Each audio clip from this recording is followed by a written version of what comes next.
King Longshanks by Jane Yolen, illustrated by Victoria Chess.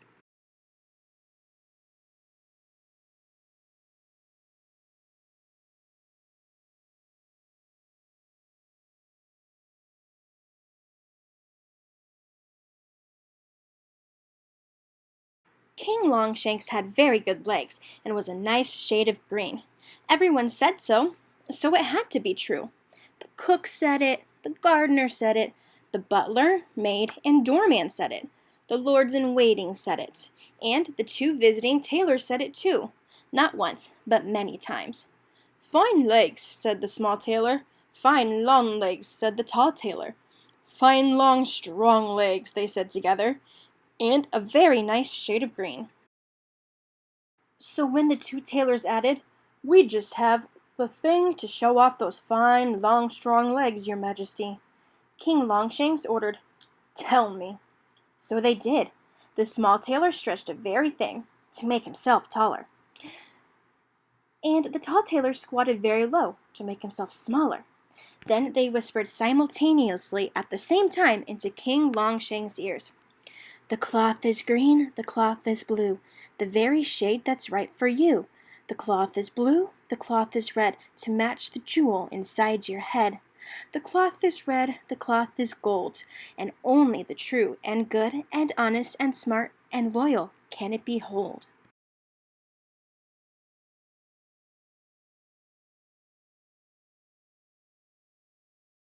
"What do you mean?" roared King Longshanks. He was not fond of poetry, especially poetry that bumped in the wrong places and pretended to mean much more than it did. It made him go all cranky. "How can there be a cloth that is green and blue and red and gold? How can it match my head and the jewel inside it? How did you know about that jewel anyway? It's a family secret." He had many questions. The tailors had many answers. "It's a plaid cloth, sire," they said. "It's a magic plaid cloth, sire," they said. "It's a mysterious magic plaid cloth, sire," they said. "And besides," they said, "it's very expensive." Now, King Longshanks did not know a lot about fashion, but he did know that expensive was a good part of it.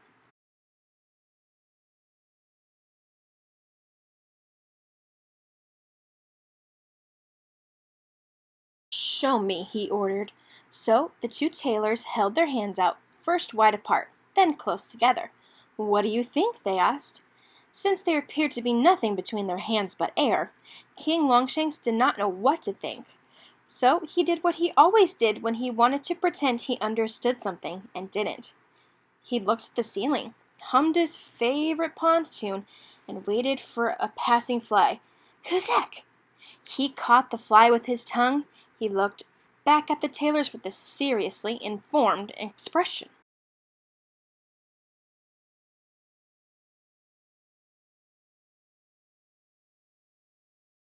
"It's an invisible plaid cloth," said the tall tailor.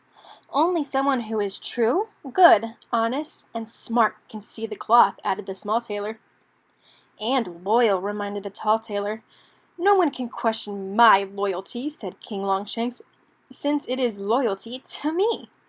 "No one does," the tailor said quickly, "but the cloth is a sure way to check on the rest of the kingdom." King Longshanks swallowed a fly. "Then I will want a complete outfit," he said. He touched the air between the tailors, as if feeling a piece of cloth. "Lovely color." Then he turned on his fine, long, strong legs and leaped away.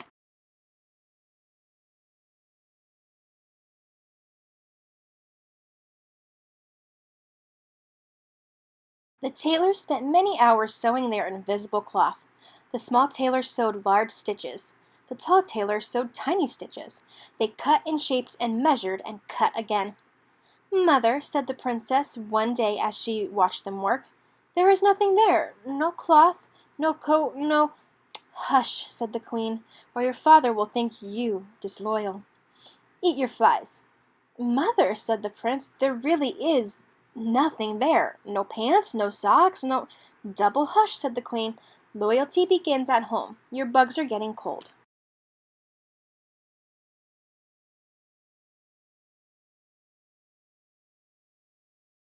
And because the queen and the princess and the prince said nothing, no one else said anything at all. Not the cook, not the gardener, not the butler, maid, or doorman, not the lords in waiting, and certainly not the tailors, who were, after all, being paid for their work. Since no one said anything, King Longshanks believed what he wanted to believe, or needed to believe, or thought he believed. Except for once when he asked, "Are you sure that cloth is, well, right for me?" The small tailor stretched himself very high to make himself taller. The tall tailor squatted very low to make himself smaller. Then they whispered simultaneously and at the same time into King Longshanks' ears.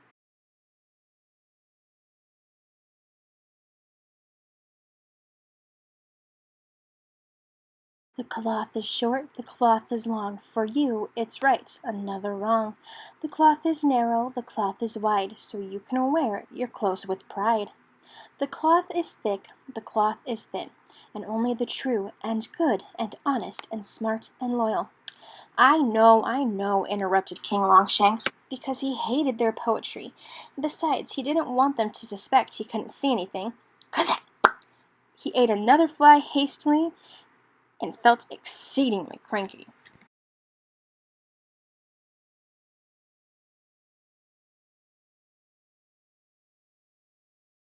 "You know everything, sire," said the small tailor. "That's why you get the big bucks, your majesty," said the tall tailor. And then they smiled simultaneously and at the same time. It was not a pretty sight. And so the tailors continued to sew on an invisible cloth that no one dared say was not there for fear of being thought a ninny, a nonny, a numbskull, or a nincompoop, and disloyal besides. Days went by, weeks even, and at last it was time for the summer parade, when lily pads opened their big broad petals and the air fair hummed with insects. King Longshanks called the tailors to his throne room. "Will my new outfit be ready for the big parade?" he asked. "That is exactly what we have been aiming for, sire," said the small tailor. "And we will sew you into it ourselves," said the tall tailor, added. "For all your loyal subjects to see," they said together.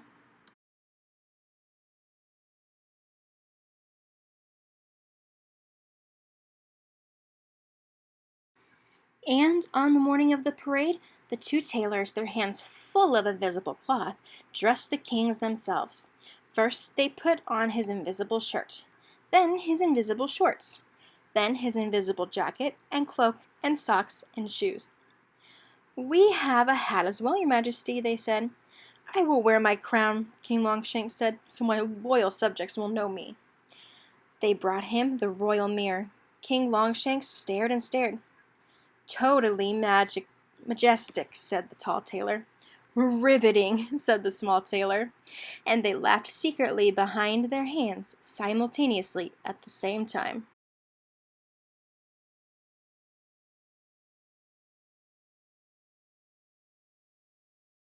King Longshanks did not notice them laugh. He was too busy staring. "The mirror cannot, of course, show you how wonderful the outfit is," said the small tailor. "After all," added the tall tailor, "the mirror is not true or good or honest or smart." "Or loyal," they said together. "Well, at least you were right about one thing," said King Longshanks, glancing at his reflection one last time. We are?" they asked. "This outfit certainly shows off my fine, long, strong legs." He turned, went down the hall, and out into the courtyard, where the summer parade was about to begin.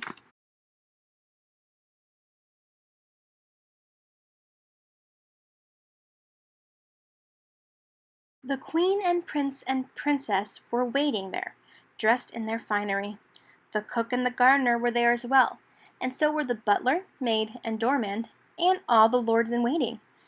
And round them were the guards from the guardhouse, the soldiers from the armory, the townsfolk and farm folk, and the folk who tended the woods.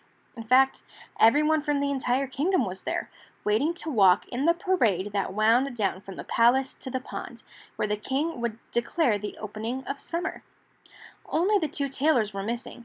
They had already collected their pay and were well on their way to the next kingdom. There was a murmur when King Longshanks appeared, dressed in his invisible clothes. But the queen had warned them all, and since they were all really terribly loyal to their king, the parade started with not one comment.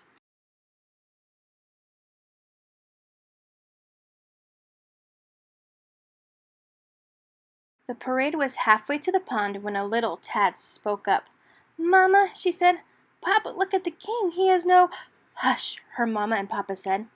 They were three-fourths of the way to the pond when a Tad spoke up again. "But Mama, but Papa, really, King Longshanks has no—" "Hush," said her Mama and Papa and her brothers and sisters and cousins. "Hush, we are loyal to our king." They were all the way down to the pond when the Tad spoke again, in a voice the waters carried. "Mama, Papa, brothers and sisters and cousins, King Longshanks is bare! His fine, long, strong legs and everything!" Just then a breeze rippled the pond, and it looked like the lily pads were laughing. That set the child and her brothers and sisters and cousins and Mama and Papa, and finally the wood folk and farm folk and townsfolk to grinning. And that set the soldiers from the armory, the guards from the guardhouse, the butler and the maid and the doorman to giggling. And that set to the cook and the gardener to guffawing. And that made the prince and princess collapse in the green grass in hysterics.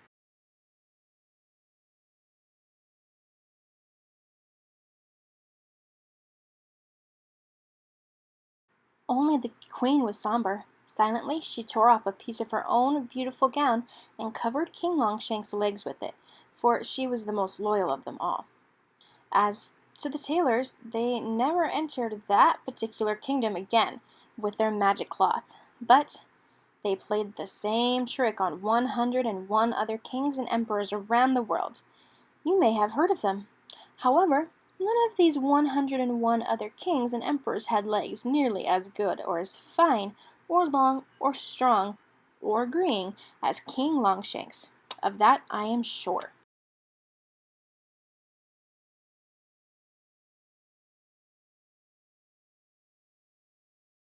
Moral: true loyalty cannot be measured as simply as cloth, but covers a lot more than legs.